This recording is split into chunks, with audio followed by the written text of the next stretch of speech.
하나님께서는요, 이 세상이 온전히 하나님의 뜻대로 이루어지고, 그리고 하나님이 원하시는 방식대로 이 세상이 움직이는 것을 참 기뻐하십니다. 여러분, 하나님께서는요, 이 로마서의 말씀에 보면 그런 말씀이 있어요. 위의 권세들에게 굴복해라, 이런 말씀을 하세요. 하나님은 교회 안에서만 역사하시는 분이 아니시거든요. 교회 안에서만 역사하시는 분이 아니라 하나님은 이 세상의 모든 것을 주관하시는 분이시다, 이렇게 성도들은 믿고 있습니다. 여러분, 참 이게 근데 말은 쉬운데 상당히 받아들이는 것은 어려운 부분이 있어요. 사도 바울이 로마서를 쓸 때는 어떤 시대였을까요? 그때에 다스리던 사람이 있었는데 이 네로라는 황제였습니다. 여러분, 네로라는 사람은 어떤 사람이죠? 그 기독교를 가장 박해했던 사람 중에 하나가 네로거든요. 그런데 하나님은요, 그 사도 바울은 하나님의 영감으로 로마서를 기록하면서 위에 있는 권세에 굴복하라는 거죠. 권세는 하나님께서 주신 것이다, 이렇게 이야기를 합니다. 물론 요한계시록이 네로를 신자를 박해하고 압제하는 짐승으로 보고요, 쉽게 말하면 사탄의 하수인으로 봅니다. 그런 부분이 있죠.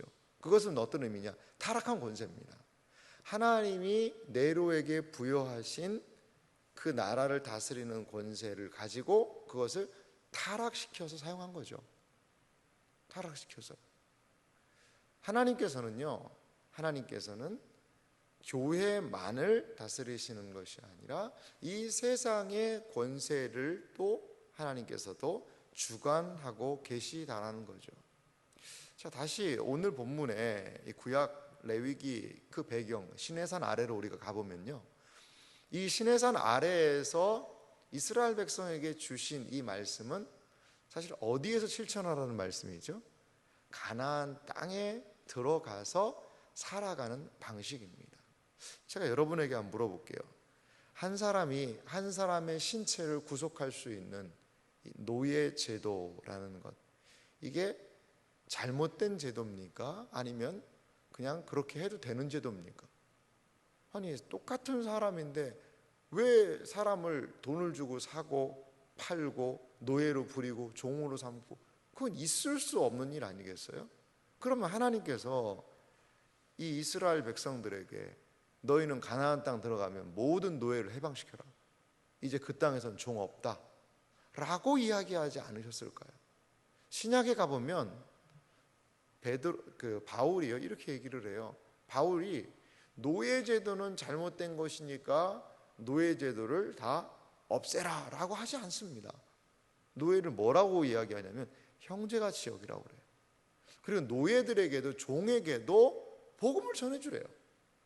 그 제도 자체를 부정하지는 않아요. 그런데 그 제도를 바라보는 사람들을 다르게 바라보는 거죠. 이건 어떤 의미가 있을까요? 하나님께서요, 그 사회에 모순된 부분이지만 한시적으로 허용하시는 것들도 있는 것 같아요. 노예제도가 언제 없어졌습니까? 우리나라 같은 경우에는 불과 노예제도가, 이 종제도가, 신분제도가 없어진 지가 얼마 안 됩니다.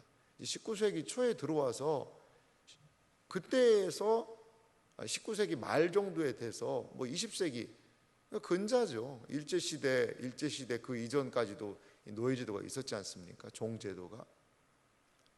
이렇게 하나님께서는요, 그 어떻게 보면 모순돼 보이는 것을 그 사회에 허락해 주실 때도 있어요. 그러니까 이거는 이스라엘 백성도 준비가 안 됐지만 그 당시 시대적인 분위기까지도 하나님께서는요, 때로 어떤 것은요 인정하시는 부분들이 있습니다. 왜 저거를 그냥 둘까? 왜 저게 없어져야 되는데 왜 저렇게 두시지 하나님이? 이거 하나님이 그냥 묻고 하시는 것이 아닌가? 라고 생각하는 것들이 우리가 신앙생활하다 보면 있거든요. 왜 지금 교회도 힘들고 어려운데 이단, 신천지 같이 교회 안에 침투해 들어와서 어렵게 하는 이런 거 하나는 그냥 내버려 두시지? 얼마나 이게 교회 때문에 힘든데, 성경의 말세의 한 징조로서 이단들이 득세할 것에 대한 것들을 우리에게 경고해 주시는 것일 수도 있어요. 그러니까요, 모든 것이 그거를 이제 뭐 하나님이 적극적으로 그럼 이단을 만들으셨다 이렇게 우리는 보진 않아요. 이제 그거는 하나님께서 그거는 이제 그 교리의 용어로 빌리자면 그 허용이라고 이야기합니다. 허용. 하나님이 적극적으로 악을 조장하시는 분은 아니세요. 하지만 때로 그 모든 것들을요 그냥 놔두는 거죠.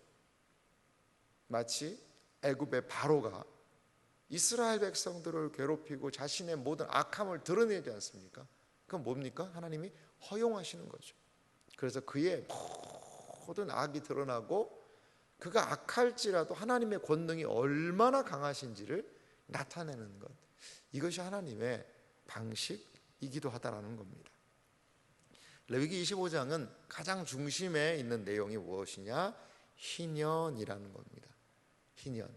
그러니까 7년이 매 7년마다 안식년을 두어서 땅을 쉬게 하고 하는 이런 제도가 있고, 그리고 그것이 7번 77에 49 그러면 49년째 쉽니다.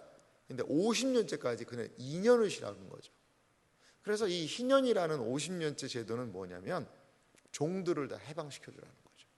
그리고 땅을 다시 원주인에게 돌려주라는 겁니다. 이스라엘 민족에게 하나님이 허락하신 것이 무엇이냐? 자유라는 겁니다. 자유. 누구도 이 자유를 구속해서는 안 된다라는 겁니다.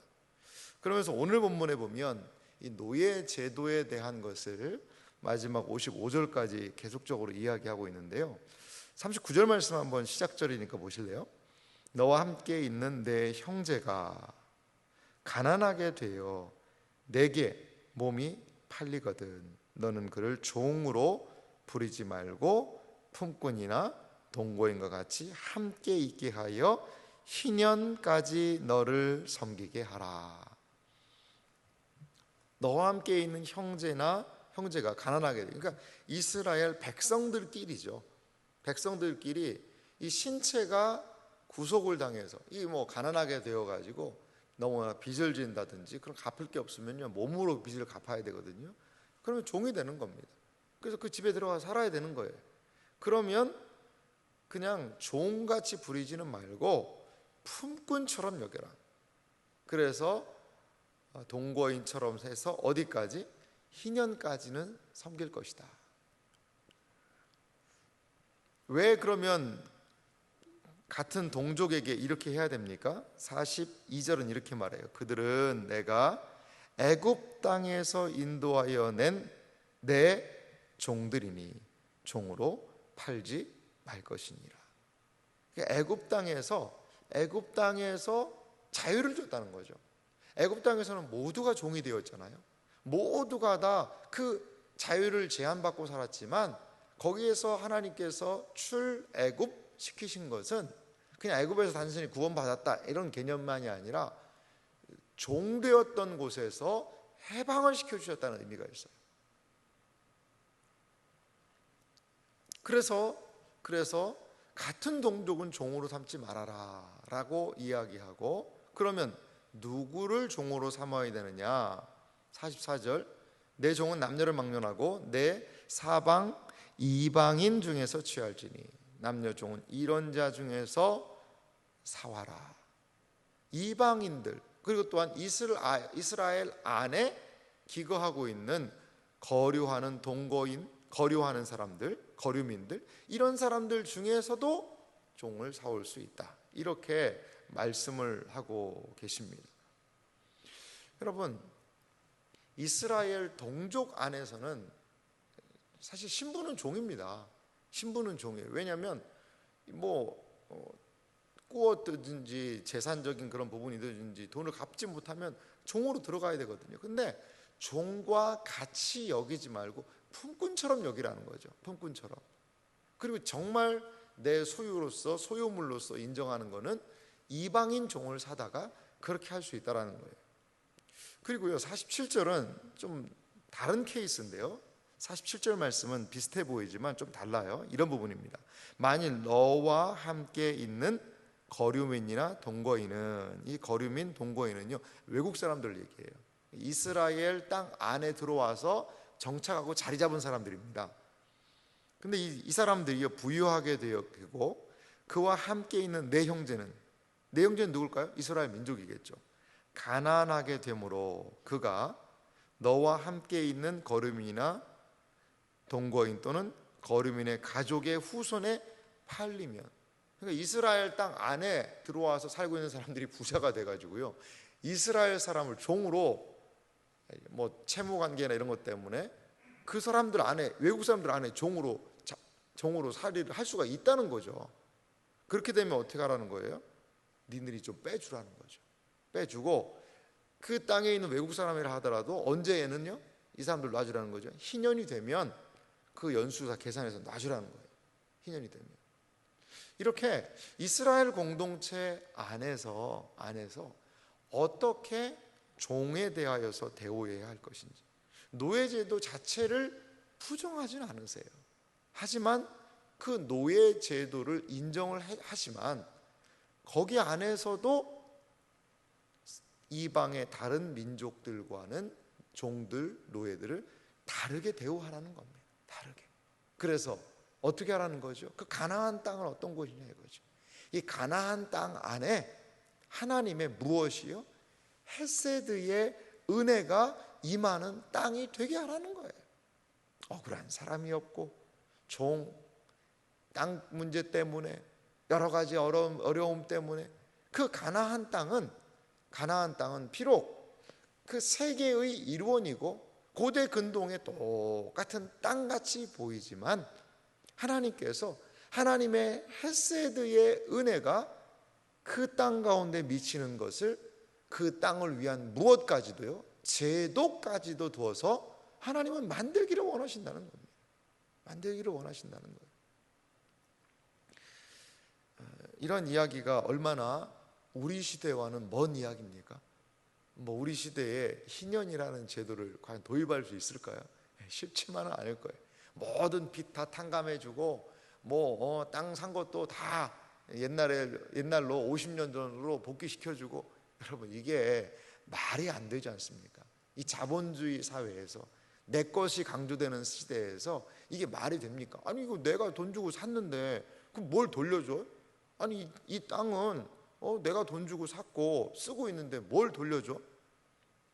그러니까 땅을 가진 사람은 더 땅을 많이 갖고, 그러면 점점 부자가 되는 거죠. 이 사람이 다른 짓 안 해서 망하지 않는 이상 말이죠. 그러면 한번 가난한 가정에 태어난 사람은 계속 가난이 되물림 된다는 거죠. 근데 이스라엘 땅에는 희년이라는 것이 있기 때문에 그 땅을 잃고 기업을 잃은 사람들에게 보전의 기회, 내가 너무나도 힘들어서 빚을 못 갚아서 종이 된 사람에게도 종에서 해방될 수 있는 그런 법적인 기간이 보장된다는 것. 여러분 이거 너무나도 혁신적이지 않습니까? 지금 봐도요, 너무나도 놀라운 일이에요. 우리 그리스도인들이 하나 기대할 것이 있습니다. 세상 돌아가는 게 그렇지 라고 생각하지만 마시고, 우리 정부에서 위정자들이 참 좋은 제도들을 계속해서 잘 만들었으면 좋겠다. 이 국회에 할 일이 이런 겁니다. 이 국회가요, 어떤 측면에서 성경 보고 연구를 좀 해야 돼요. 연구를. 그래서 어떻게 하면 우리나라 대한민국에 많은 억울하고 힘들고 가난한 사람들이 잘 살 수 있는 그러한 곳이 될 수 있을까를 연구해야 됩니다. 연구해야 돼요. 연구해서 마치 이스라엘 그 가나안 땅 안에 하나님께서 희년이라는 제도, 안식년이라는 제도, 그래서 땅을 돌려주고 노예의 신분의 자리에서 해방시켜 주시듯이, 이러한 하나님의 놀라운 은총과 은혜의 역사가 이 땅 가운데 드러날 수 있도록, 그 위정자들의 역할은요, 이 국회의 역할은요, 이 법 만들라고 있는 겁니다. 이것을 위해서 우리는 많이 기도해야 됩니다. 그래서 그릇된 법, 우리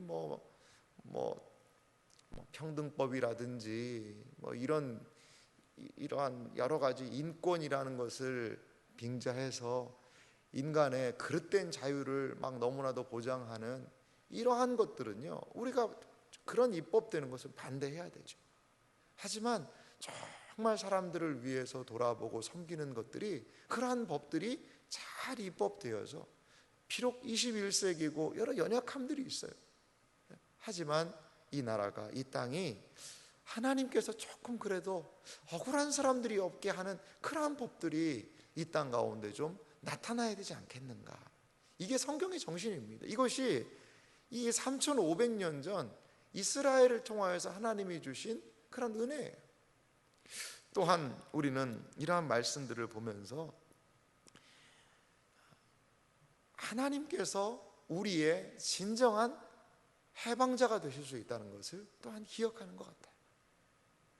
허물과 죄로, 그리고 돈, 사회적인 그러한 부분, 이 시대에 노예 제도는 없어요. 하지만요, 얼마나 많은 노예들이 있습니까?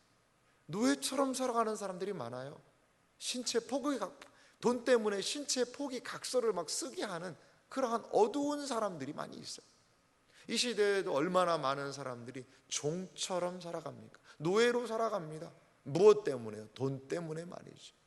이러한 어려운 시대적인 분위기 속에서 우리 그리스도인들은 그들을 위로하고 격려하고, 그리고 하나님께서 허락하실 진정한 희년의 때가 있다는 것을 알려줘야죠. 교회는 어떤 곳입니까?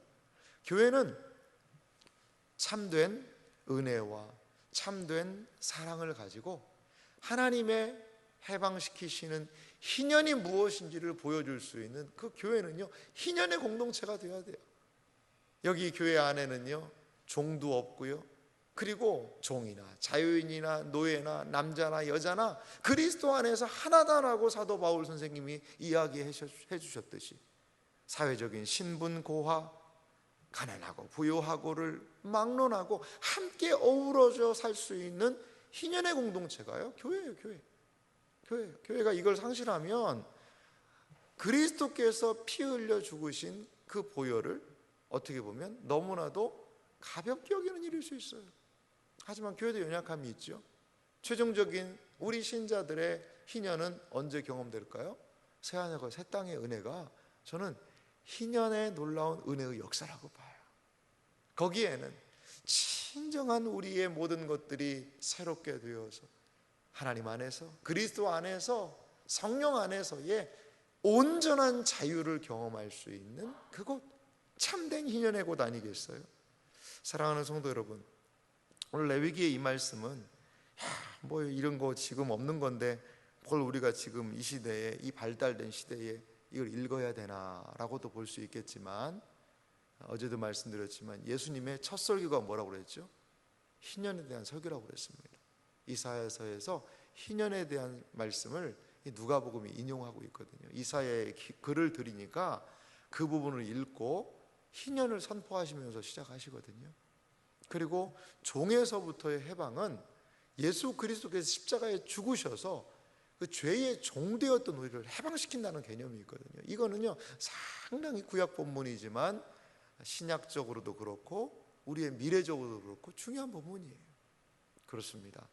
우리는 무엇에 종이 되어 있습니까? 혹이라도 세상의 물질, 세상의 가치관, 그것에 꽉 얽매여서 종되어 있지는 않습니까?